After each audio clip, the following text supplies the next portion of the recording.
Hello everyone, this is Tribecast Pilot Episode 3 and my name is Marina. Do you know what's common between investments, marketing, design and coding? The thing is that specialists in all these fields were my guests this week. Also, they were coaching during Red Brick Accelerator. Let me remind you that it has been 3 weeks of Accelerator for now, and next Friday we're having the demo day. For information on that, check out our Facebook pages.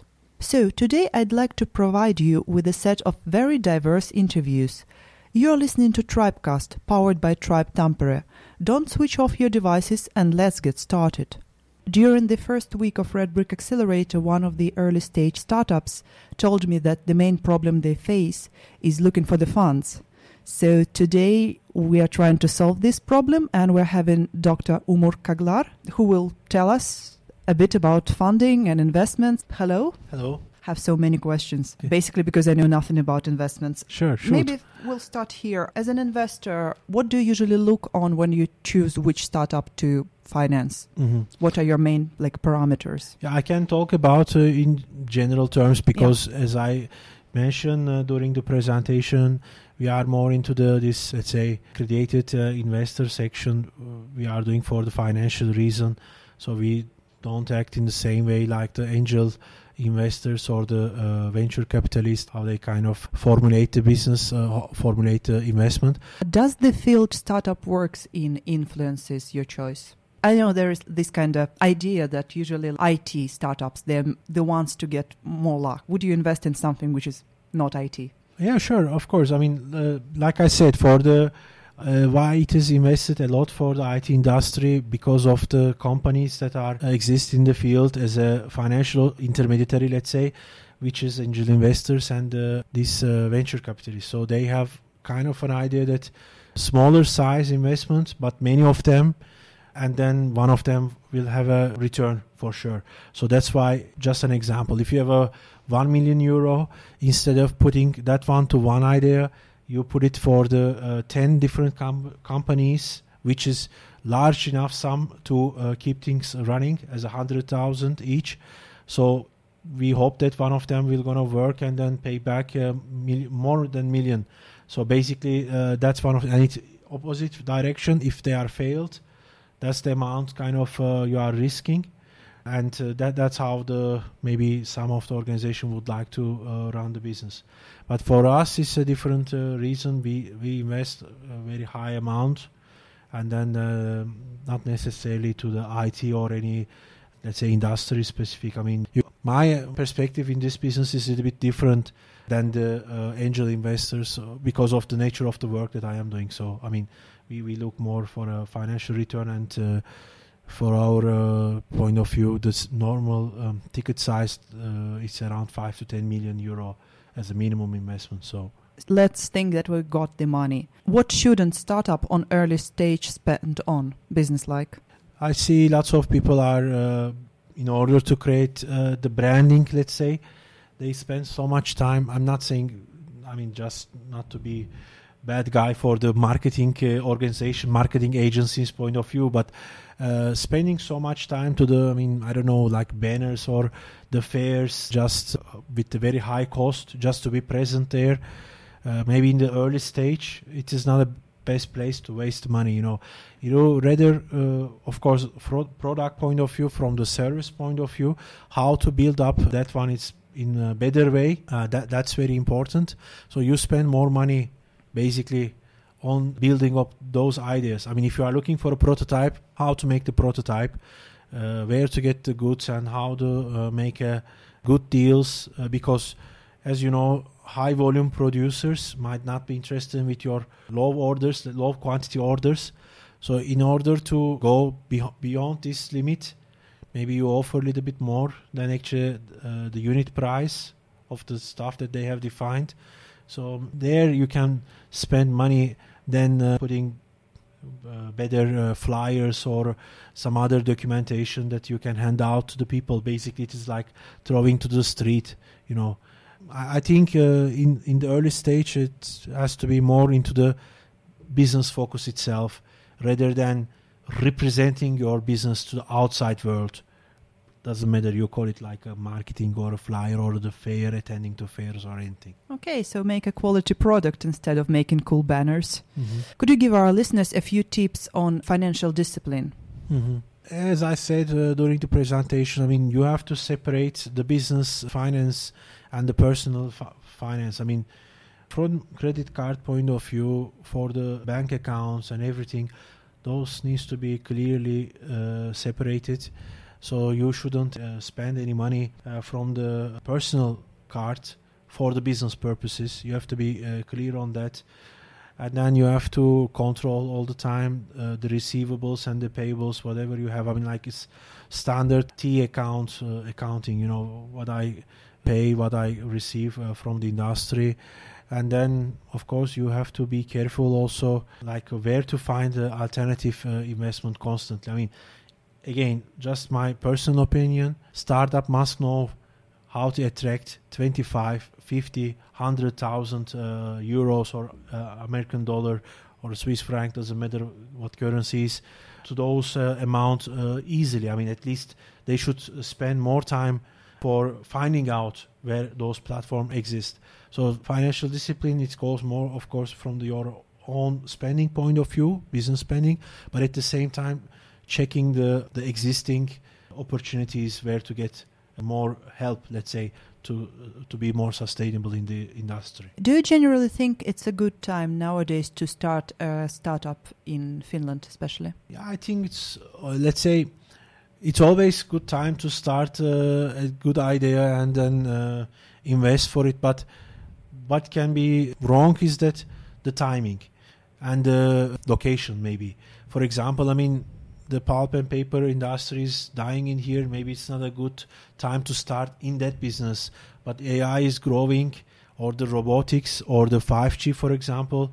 That can be the right moment to start for that industry. I mean, it's all about, let's say, timing, in my point of view, than if the idea is good or if the starting a company is a good. I mean, person should answer this question by him or herself.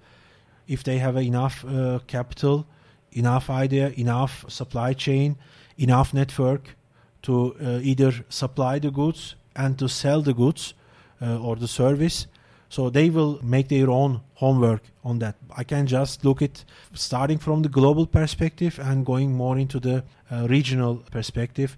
And if we see the global perspective point of view, 2018 wasn't a very good year. 19 expected to be a little bit high risk also. So maybe in some certain industry, let's say, high investment related, let's say, maybe not be a good year because everyone would like to be a little bit more in the defensive strategy, not to spend so much for their own businesses by the time being. It can be changed 6 months or 1 year later. You know, it's a global economy. So, in your opinion, what stops startups from becoming big and successful? Of course, I mean, the people have a good, again, the idea, team, and the founding, for sure, and the execution, how to control and manage this thing, and having the right time, let's say timing. Those are the things that, you know, are first of all very crucial to be more successful. Having, again, short-term plans, but stay as long as possible in the field. Because rule of thumb, again, in the books or in any investment authority, as a financial investor, again, I would like to clarify there. Rule of thumb, number one rule, 80% of the startups, they die in next 3 years. So basically, you have to go over that barrier first. So you have to do, from financial point of view, as good as possible in the first 3 years. Then if you can able to achieve the year fourth, so then after that you look for 5 and then 10, and then story goes until 200 years, like some lucky companies in the world, which is about 5,500 organization, which has more than 200 years history. Probably you will be one of those, hopefully.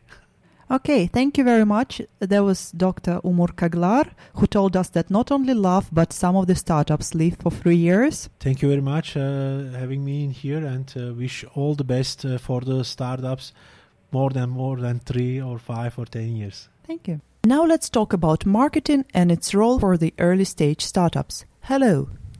My name is Aleksi Haapajärvi, and I've worked in quite a few startups so far. So actually in 2013, I joined my first startup. But before that, I played poker semi-professionally. And then I transitioned into startups in 2013. And after that, I've worked in quite a few startups. So I usually say that I've worked in 5+ startups, which means that I've worked in 5 startups for longer than a couple of months. I've worked with numerous other startup companies and then bigger companies and projects. And I've done some voiceovers even for some video games and stuff like that, So I've done quite a bit of different things, I would say.